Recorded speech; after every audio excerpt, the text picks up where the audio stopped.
The kitchen floor was cold beneath my cheek, a shocking, grainy chill against skin that felt too thin, too warm. The world had tilted, the sun through the window over the sink swinging in a wild, bright arc before everything went still and silent. I lay there for a moment, breathing in the scent of lemon polish and the faint metallic hint of my own blood sugar betraying me. Probably just stood up too fast, an empty stomach, the rationalizations of a woman used to explaining away her own needs. When Jason and Danielle arrived that evening, their concern was a performance so polished it felt rehearsed. My son's face, usually a map of distracted worry, was arranged into a mask of tender urgency. Danielle hovered behind him, a silent, nodding shadow. "Mama, we've been so worried," Jason said, his hands, large like his father's, cupping my shoulders.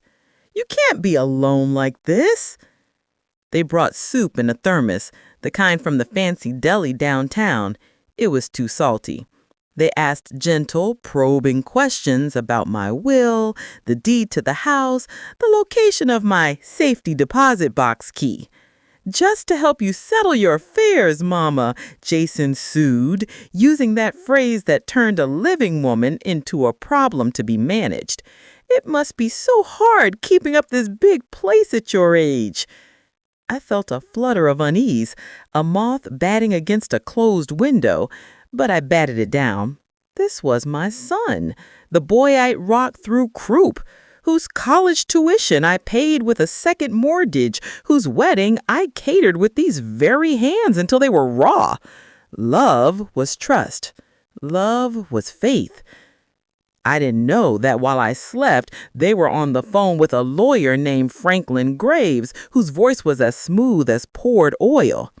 I didn't know they were telling Mrs. Henderson next door that I'd been leaving the stove on, confusing my pills. I didn't see Danielle, the daughter-in-law who'd wept in this kitchen over a miscarriage, quietly taking my spare keys to have duplicates made. The betrayal didn't come with a bang. It came with a lunch invitation. "We're taking you out," Jason announced. All smiles. "No arguments. You need a break. We're going to spoil you." A childish part of me preened. See, they care. I didn't pack a bag. I didn't bring my journal.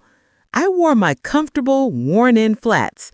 I climbed into Jason's SUV, the leather seats cool and unfamiliar, and let myself be driven away from the house I'd shared with my husband, the home where I'd raised my boy. We didn't go to a restaurant. We drove to a place on the outskirts of town, a building of beige brick with too many windows and plastic geraniums and concrete planters. "Sunset Haven Assisted Living and Memory Care," the sign read, in gentle, curling script.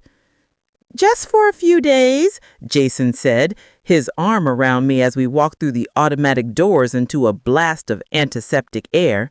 "A little rest, some checkups. The nurse will help you get settled." The lobby was a monument to benign forgetfulness.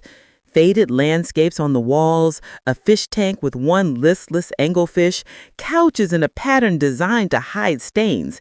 A woman in purple scrubs greeted me with a professional smile that didn't reach her eyes. Danielle kissed my cheek. Her lips were slick and cold. "We'll be back soon, Dolores. Be good." Jason hugged me, a tight, breath-stealing squeeze. For a second, I was a boy again, clinging to me after a nightmare. Then he let go, and they walked out. I watched Jason's broad back retreat, the set of his shoulders rigid, never turning. Danielle's heels clicked a rapid final tattoo on the linoleum. The nurse, whose badge said Sharon, led me to room 17. It held a narrow bed with a vinyl-covered mattress, a single dresser, a plastic chair, and a window overlooking a courtyard where an old man in a wheelchair was staring at a barren maple tree. There were no pictures, no books, no clock. "Where are my things?" I asked, my voice small in the sterile space. Your son said he'd bring them later, Sharon said, her tone implying I was already being difficult. The bathroom's there. Dinner is at 5. Welcome to Sunset Haven. When the door clicked shut, the silence was absolute. It wasn't a peaceful quiet. It was the silence of erasure. I sat on the edge of the bed, the vinyl sighing under my weight, and folded my hands in my lap. I stared at my knuckles, swollen with arthritis, the veins like blue rivers under parchment. These hands had planted roses, kneaded bread, stroked a husband's fevered brow, cradled a newborn son. Now they lay empty. The shaking started deep in my bones, a tremor of sheer, undiluted terror. They had left me here. My only child had driven away. The next morning, I marched to the front desk, my spine straight. I need to speak to the administrator. There's been a mistake. The woman behind the desk, Marge, according to her placard, gave me a look of practiced patience. Mrs. Mayfield, your son has arranged for your long-term care. He's very concerned. I am not confused, I said, each word sharp and clear. I am not incapable. I want to call my son. Phone access is during social hours in the common room. Your son indicated you might be agitated. It's best to adjust. Agitated. The word was a label, a diagnosis. I saw it then, the brilliant, brutal simplicity of their plan. Declare me incompetent, lock me away, and inherit my life. My house, my savings, my dignity, all transformed into their convenience. For 3 days, I moved through the routines of Sunset Haven like a ghost. I ate tasteless pureed vegetables at a table with a woman who called me Margaret and a man who wept silently into his jello. I attended music memory hour, listening to tinny big band songs while attendants clapped along with forced cheer. I waited. On the 4th day, I was allowed a phone. My fingers, usually so steady, fumbled with the keypad. I called Jason. Straight to voicemail. I called again. Voicemail. I called Danielle. One ring, then a robotic voice. The number you have dialed is no longer in service. Blocked. The word was a physical blow. I slumped into the stiff-backed chair by my window. In the courtyard, the season seemed blurred. The old man still stared at his tree. A woman in a floral housecoat shuffled in circles, muttering about lost keys. This was the pasture where they put you out to forget, to be forgotten. That night, a deep, cold calm settled over me. The terror had burned away, leaving behind a core of glacial clarity. I was Dolores Mayfield. I had survived the slow, aching loss of my Robert to cancer.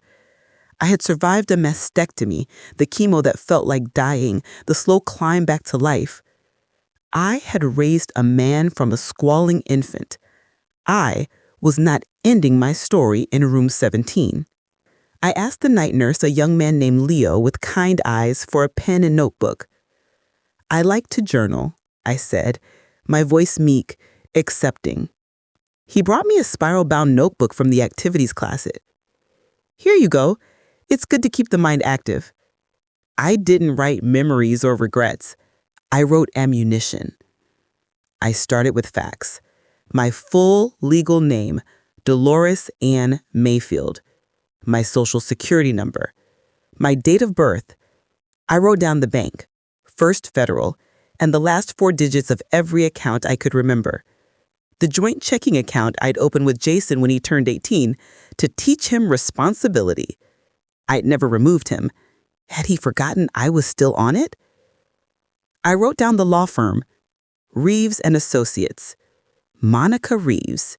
She'd handled Robert's will, my own simple estate planning. It had been years, but she was sharp, ethical, and she never liked Jason's sense of entitlement. I listed assets. The house, 214 Maple Lane, sole owner, deed and safe deposit box, First Federal, Box 12, key taped behind the cutlery tray in the kitchen. I listed my mother's pearls, my father's gold pocket watch, things my Jason might have already taken. I wrote the names of allies. Mrs. Evelyn Henderson, neighbor, has a copy of my house key for emergencies.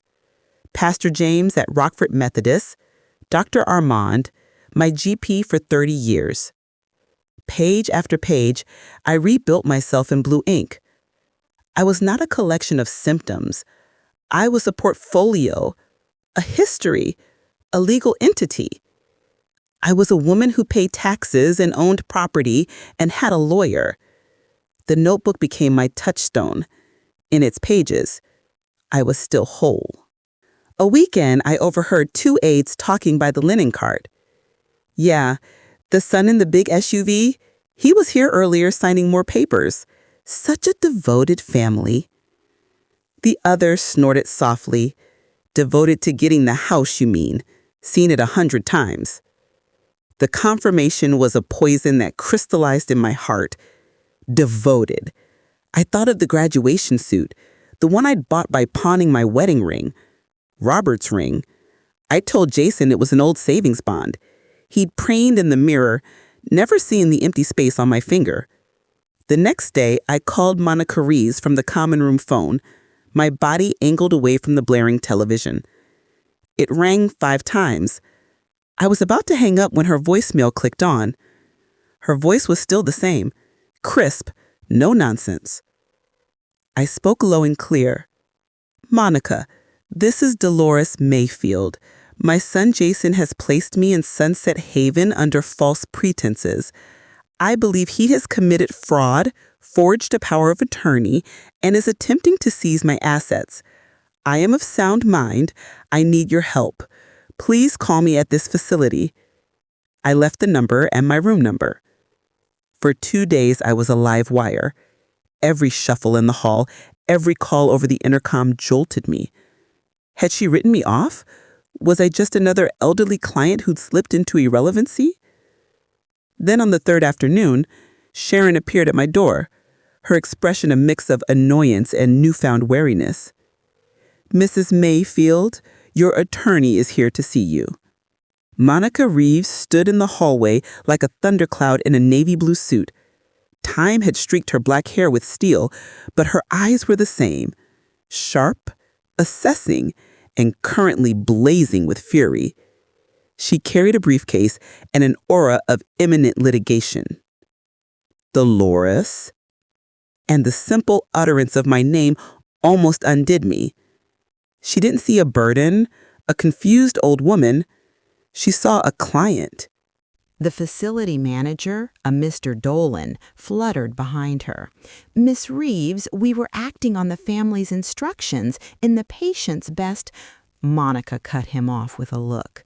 Your facility accepted documents that were legally questionable based on the word of an interested party without independent verification of my client's capacity.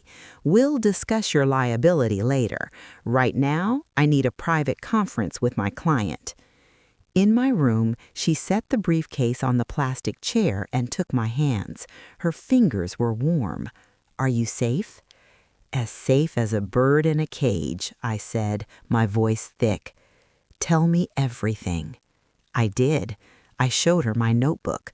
I told her about the fainting spell, the concerned visit, the forged papers I'd never seen. I told her about the joint account. Monica's lips thinned. Okay, first we establish competency. We'll get an evaluation from their own doctor. I've already sniffed out that he's uneasy about your admission. Then we revoke any fraudulent power of attorney. We freeze assets. We go after Jason for elder exploitation, fraud, and misrepresentation. She paused, studying me. What's your end game, Dolores? Do you want to go home? I looked out the window at the colorless sky.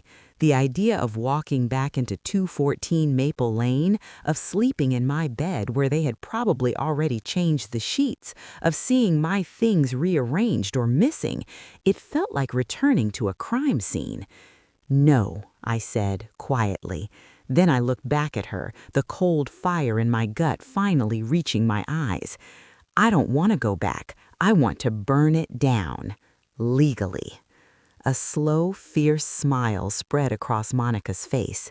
"All right, then, let's go biblical." The facility's doctor, a weary man named Abbas, was all too willing to provide a capacity evaluation. "Mrs. Mayfield has been coherent, oriented, and articulate since her arrival," he told Monica, signing the form with a flourish. "I noted no signs of dementia or psychosis. Her admission under observation for cognitive decline was premature." With that document, Monica became a whirlwind. An emergency motion to revoke the power of attorney was filed by noon the next day. A report was made to Adult Protective Services. A cease and desist letter was sent to Jason with copies to the bank, the utility companies, and the county recorder's office, stating that any transactions regarding Dolores Mayfield's property were fraudulent. The joint account was our tripwire. Jason, arrogant in his victory, had used it to pay the first month's mortgage on my house. Monica had it frozen, triggering an immediate default warning from the bank. I was discharged from Sunset Haven on a Wednesday. I walked out with the clothes on my back and a small bag of items Monica had bought me. I didn't look back. The air outside, even tinged with car exhaust, was the sweetest thing I'd ever tasted. It was the air of agency. Monica drove us to an extended stay hotel on the other side of the city. "We need to be a ghost for a little while," she said. "Let him sweat." That weekend, she filed a petition for a partition sale of 214 Maple Lane. The law was cold and beautiful in its logic. As the sole owner, I had the right to force the sale of the property. Since Jason was living there without my permission, in fact, after having me illegally removed, he had no legal ground to stand on. The court would order the sale, and the proceeds would come to me. If he refused to vacate, the sheriff would remove him. We served the papers at 7:03 a.m. on a Tuesday. Monica's process server, a retired cop, described it to us later. Danielle had answered the door in a silk robe. She read the first line, screamed "Jason" like an air raid siren, and threw the papers at him. Jason had read them, his face draining of all color, from florid to ashen in the space of a heartbeat. He said nothing, just turned and slammed the door so hard the knocker rattled. My phone rang that evening, a number I didn't know. It rang and rang, a persistent, angry buzz. On the fourth call, I answered. "Mom." Jason's voice was a strained whisper, the voice of a little boy caught in a lie. I said nothing. "You got something in the mail today. This joke. You can't be serious. You're going to kick me out of my own house?" The audacity was a splash of acid. "Do you mean my house? The one you threw me out of?" Silence. Then a rush of defensive anger. "That's not what happened. You were a danger to yourself. We were scared." "You were greedy," I said, my voice flat, devoid of the emotion that churned inside me. "You forged my name. You lied. You committed me. You don't get to call it love, Jason. You stole." "Mom, listen." "No, you listen. You have 30 days to get out. Anything left in that house after that will be considered abandoned property." I hung up. The silence in the hotel suite was profound. Monica raised a glass of sparkling cider. "To clean, well-lit courtrooms." The sale process was a swift, clinical dissection. Jason hired a lawyer, Franklin Graves, the oily voice from the phone, but his case was built on quicksand. The forged signature on the POA was damning under scrutiny. The doctor's evaluation was damning. Our petition for partition sale was unassailable. We listed the house. I refused to set foot in. Monica handled it, reporting back with poetic satisfaction. They've got your good china out on the dining table. They've hung Danielle's abstract art over the fireplace. It's like watching squatters play house. The buyers were a young couple, Marcus and Chloe. They were expecting their first child. When Monica showed them the house, Chloe cried in the sunroom. "It feels like a home that's waiting for a family," she said. They made a full cash offer, above asking price. I accepted without hesitation. The closing was in a sterile title company office. Jason and Danielle did not attend. Their lawyer signed for them.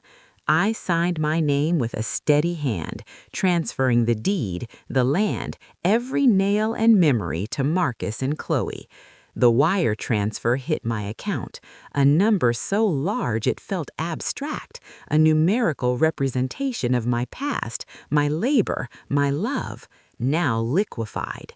Danielle sent a Facebook message that night. "You're a bitter, vindictive old woman. We're your family. This was our future." I stared at the pixels, at the rage masquerading as hurt. I typed my reply, slowly, deliberately. "No, I was your past, and you buried me too early." Then I blocked her. It was over, and yet it wasn't. The money was power, but it was cold. The justice was satisfying, but it was distant.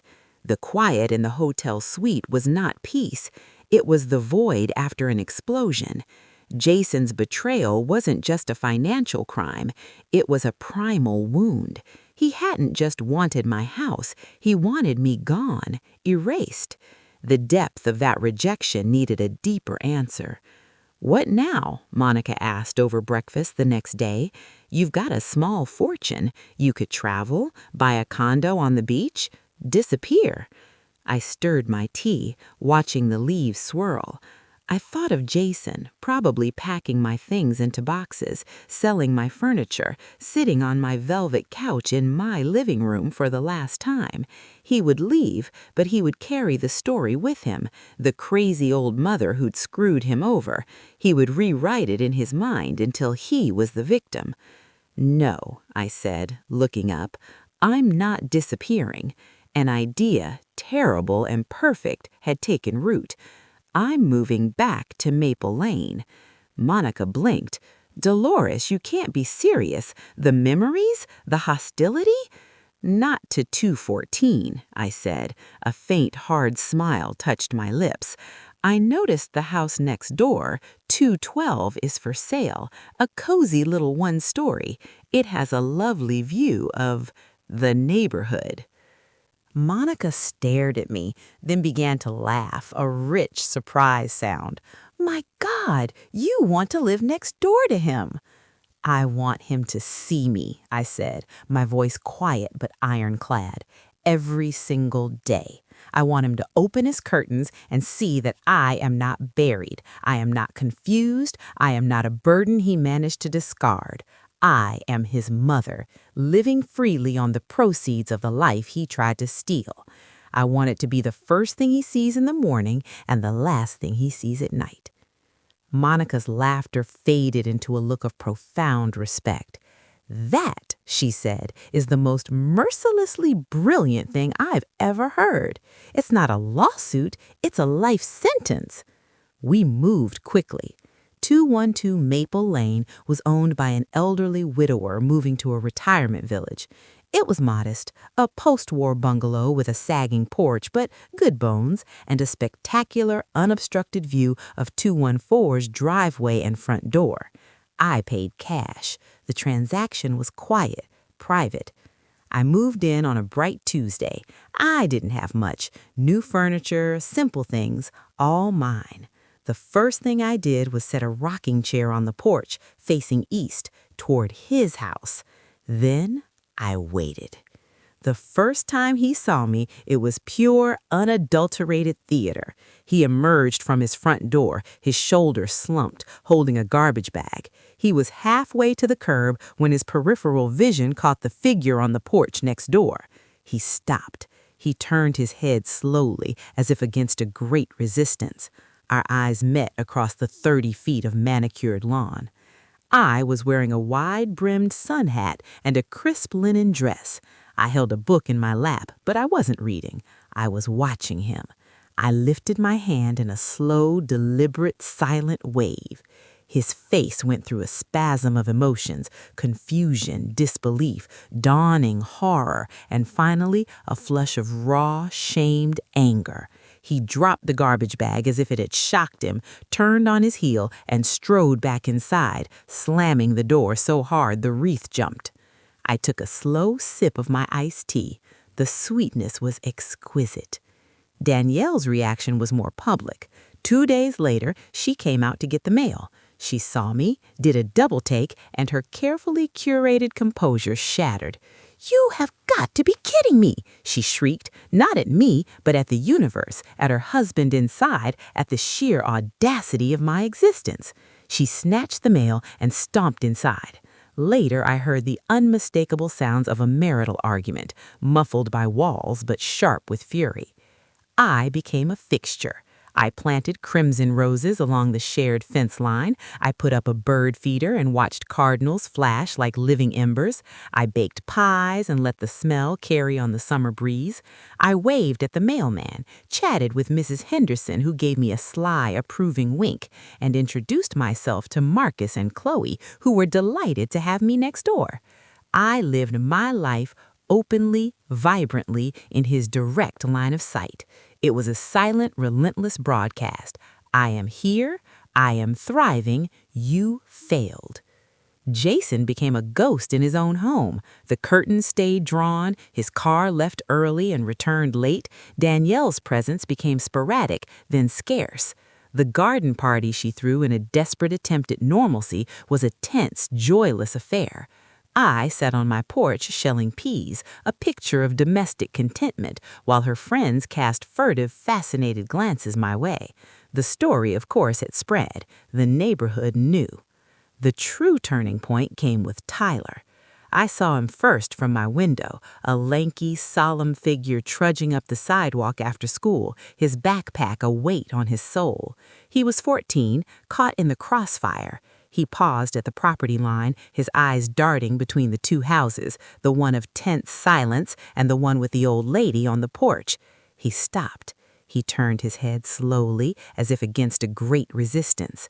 "Grandma," he said, my heart doing a complicated flip-flop of love and pain. "Tyler, you want some lemonade?" He nodded wordlessly. He sat beside me on the porch swing, its chains creaking a familiar song. We drank in silence for a while, watching a squirrel chase its tail. "They told me you were sick," he said finally, his voice small, "that you couldn't remember things, that it wasn't safe for you to be alone." "I remember everything, Ty," I said softly. "I remember your 5th birthday party when you cried because the dinosaur cake had blue icing instead of green.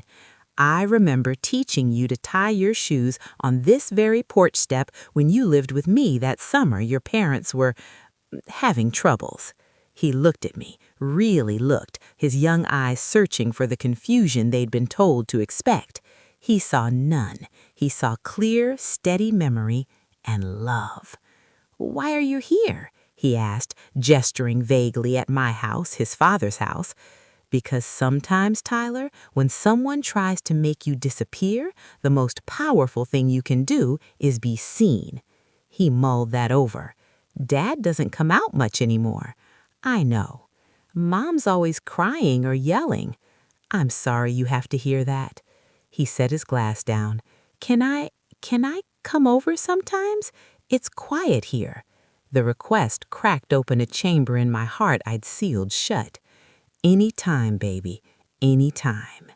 He started visiting regularly, after school, on weekends. He helped me weed the roses. He ate my cooking with a teenager's voracious appetite, proclaiming it better than anything at home. He talked about school, about his friends, about the heavy, unspoken things pressing down on him. I listened. I didn't badmouth his parents. I just offered a haven. One evening, as we were washing dishes, he said, "They're selling the house." I didn't pretend surprise. The for sale sign had gone up that morning, planted with angry jabs into the lawn. I saw. "Dad doesn't want to. Mom says she can't stay here with you, watching." He glanced at me. "Why did you buy this house, Grandma? Really?" I dried my hands on a towel, considering. "For a long time, I thought it was to make a point to your father, to show him I was still here. But now," I looked at Tyler's open, earnest face, "I think I bought it so I could be here for you." Tears welled in his eyes. He was still a boy, for all his height. "They told me you were a burden." The word hung in the air, ugly and final. I took his hand. "What do you think?" He shook his head, a fierce, defiant motion. "You're not." He swallowed. "Can I stay here tonight?" So began a new chapter. Tyler's overnight stays became frequent, then semi-permanent. Jason, drowning in his own consequences, offered little resistance. Danielle, in her final act of defiance, packed her SUV one Tuesday afternoon and left for Texas, leaving no forwarding address, no goodbye for her son. The marriage, built on a foundation of shared avarice, had collapsed under the weight of its own shame. The day after she left, Jason came to my door. He looked years older, hollowed out. He didn't have the bearing of a conqueror anymore. He had the slump of a man who had lost everything and finally understood why. "Why are you doing this?" he asked, again, but the anger was gone. It was just a bleak, exhausted question. "I'm living my life, Jason, on my terms." "You're punishing me." "No," I said. "You punished yourself. I'm just the mirror you have to look into every day." He flinched. "I messed up, Mama. I was scared of your getting sick, of the cost, of losing everything. I thought it was the smart thing." "The smart thing?" The words were quiet, but they echoed in the space between us. "The smart thing was to talk to me, to ask for help, to be my son, not my warden. You chose theft over conversation, erasure over care. That's not smart. That's cowardly." He had no defense. The truths were too plain. He looked past me into my tidy, peaceful living room, saw Tyler's sneakers by the door, smelled the soup simmering on the stove, a life continuing. Is he okay here? He's safe. He's loved. He's welcome as long as he needs to be." Jason nodded, a broken mechanical motion. "Okay." He turned and walked back to the empty house, his shoulders bowed under an invisible weight. I didn't feel triumph. I felt a sad, stone-cold certainty. Some bridges, once burned, cannot be crossed again, only observed from a distance as the ashes drift away. The for sale sign came down.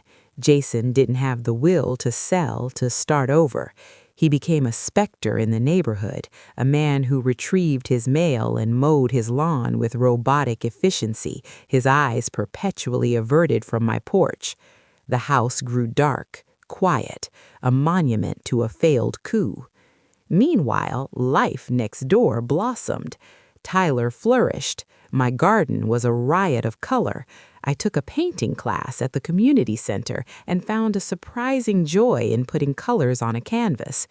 I started volunteering, using some of the house money to fund a legal aid fund for seniors facing exploitation. I called it the Mayfield Grant. Monica helped me structure it.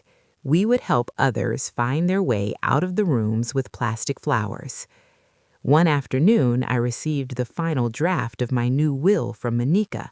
I left my house, my savings, everything to Tyler in a carefully structured trust. To Jason, I left a single symbolic dollar, a legal recognition that he was not forgotten, but that was all he would receive. The rest of the estate would cede the Mayfield Grant in perpetuity. My legacy would not be a house or money, but a tool for justice. I didn't tell Jason about the will. He found out months later through some back-channel inquiry. He called me, his voice a rasp of disbelief and residual entitlement. "You're cutting me out? Completely?" "You cut me out first, Jason," I said, my voice calm as still water.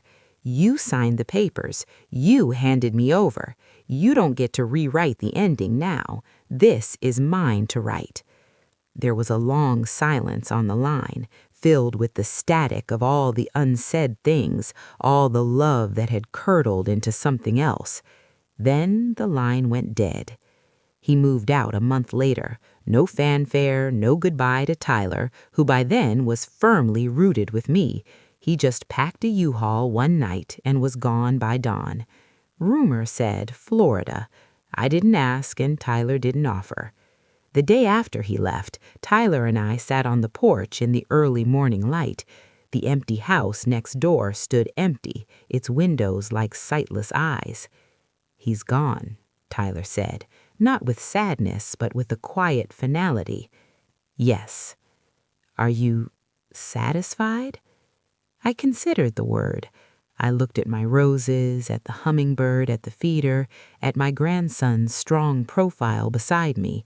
I thought of the women already being helped by the Mayfield grant, women finding their voices, their lawyers, their way back to themselves. "No," I said, taking his hand. "Not satisfied. That's too small a word. I'm at peace."